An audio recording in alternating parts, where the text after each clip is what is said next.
escrever. Então, a Toshiko Tamura nasceu em Asakusa, bairro popular e tradicional de Tóquio, reduto de artistas e da vida boêmia. Sua mãe era instrutora de Gidayu e Nagauta, e muitos de seus alunos eram atores de teatro kabuki. O pai da Toshiko era negociante de arroz, era uma profissão tradicional da época.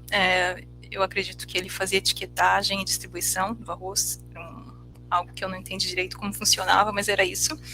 A Yuriko Miyamoto nasceu em uma família abastada. Sua mãe era filha de Shigeki Nishimura, um intelectual importante do período Meiji, e seu pai era um arquiteto formado na Universidade Imperial de Tóquio, com estadia de estudos em Cambridge. Ambas se interessavam pela escrita desde muito jovens. Ambas entraram na Nihon Joshi Daigaku, Universidade Feminina do Japão, estabelecida pelo educador e reformista Jinzo Naruse, e abandonaram os estudos com pouco menos de um ano.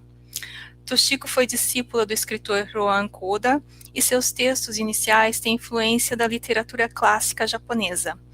Quando é lançada ao sucesso após ganhar um prêmio literário do Asahi Shimbun de Osaka, em 1910, com o romance Akirame, ela já havia abandonado Koda e seus textos passaram a se alinhar com a literatura influenciada pelo naturalismo popular no período.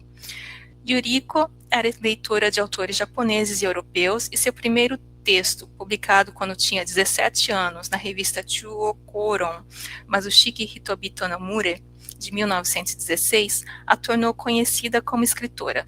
Seus textos iniciais já revelavam uma inclinação humanista e uma preocupação com a sorte das pessoas mais desprovidas que marcarão toda a sua obra.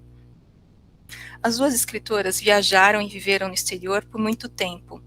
Toshiko deixou o Japão em 1918, indo para o Canadá, onde viveu com o jornalista e sindicalista Etsu Suzuki até 1933.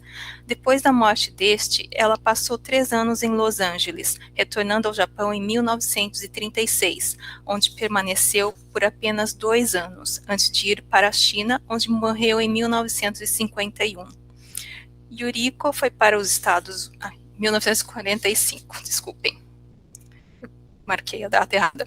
Yuriko foi para os Estados Unidos logo após abandonar os estudos na Nihon Joshi Daigaku em 1918. Passou algum tempo assistindo aulas como ouvinte na Universidade de Columbia, onde conheceu e se casou com Shigeru Araki. Ele era pesquisador de língua persa, 15 anos mais velho do que ela. Retornou ao Japão em 1920, divorciou-se e passou 3 anos na União Soviética, para onde foi na companhia da intelectual e tradutora do russo Yoshiko Yuasa. Yoshiko Yuasa, aliás, é uma relação em comum entre as duas escritoras. Admiradora de Toshiko, ela a teria acolhido quando esta deixou o primeiro marido, Shogyo Tamura, e também a recebeu quando esta retornou ao Japão. E eu ainda preciso ler um pouco mais, mas eu acredito que foi essa relação da Yoshiko com a Yuasa que a aproximou dos escritores de literatura proletária, entre os quais estavam a Ineko Sata e a própria Yuriko Miyamoto.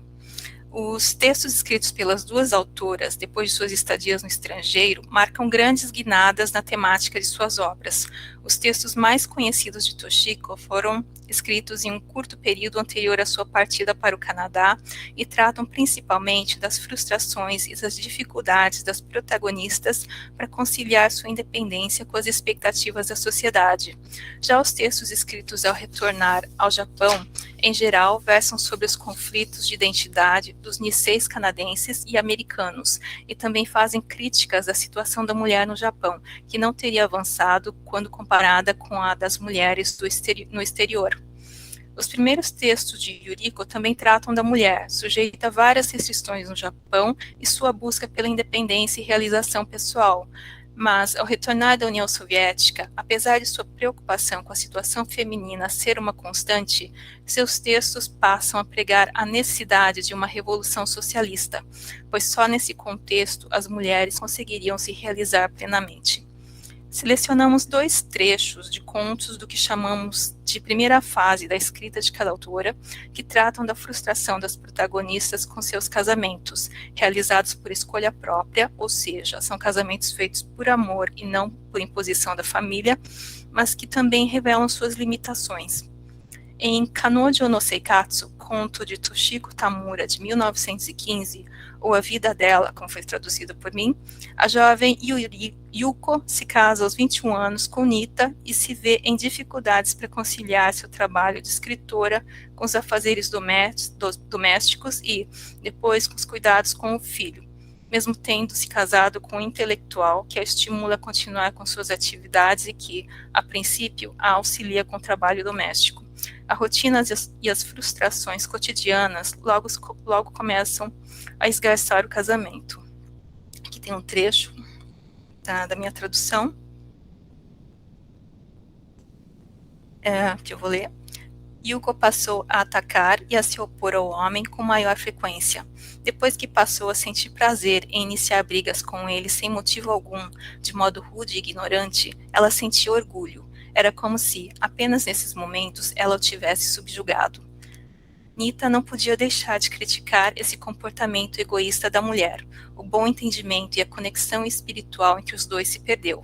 Até tentarem se compreender era humilhante para ambos. Os dois que, no início, juraram e acordaram seguir o caminho da vida mais elevada, agora se desprezavam como se um considerasse o outro uma pessoa mesquinha e vulgar. Já em Kokoro no Kawa, de 1924, conto de Yuriko Miyamoto, traduzido por Luiz Libaneu como Rio do Coração, a excitação inicial com a vida de casada logo se transforma em frustração para Sayo, que, assim como Yuko, é uma jovem casada há pouco tempo. Ela logo percebe o quão pouco há de comum entre ela e o marido, Yasuo. O homem em quem procurava um companheiro se mostra condescendente e considera a insatisfação da esposa com o casamento uma demonstração de imaturidade, o que a faz questionar seu amor pelo marido. Nessa tradução de Luiz Libaneu, que eu vou ler, está escrito: ao se perguntar o que amava nele, ela se sentiu mal. Sayo sentia possuir com o marido um vínculo inquebrável e ao perceber como ele era insuficiente, entediante e não possuía nada do que ela desejava, ela viu-se em um grave conflito dentro de seu coração. Para Sayo, a parte mais triste desses sentimentos era que ela não poderia ser franca com o marido. Ela deveria encontrar alguma solução, calada e sozinha. Além disso, não era algo para o casal fazer, mas ela sozinha deveria mudar alguma coisa. Sayo sabia que Yasuo jamais teria noção da própria mediocridade. Em ambos os casos, o final dos contos mostra que as protagonistas, apesar de conviverem com outra pessoa, devem buscar as respostas para seus problemas sozinhas. Bem, esse é um recorte bem curtinho que eu fiz. E aqui eu coloquei os textos da Toshiko Tamura que estão em fase de tradução atualmente no grupo. Os que têm título em português são os que eu traduzi. E espero que dê tempo também de traduzir o Mira no Kutibeni, o Batom da Múmia, que é um dos textos conhecidos dela. E aqui estão os textos que o grupo da Miyamoto traduziu. E eu espero que sejam publicados, talvez, no ano que vem. Bem, é isso. Se alguém tiver alguma pergunta,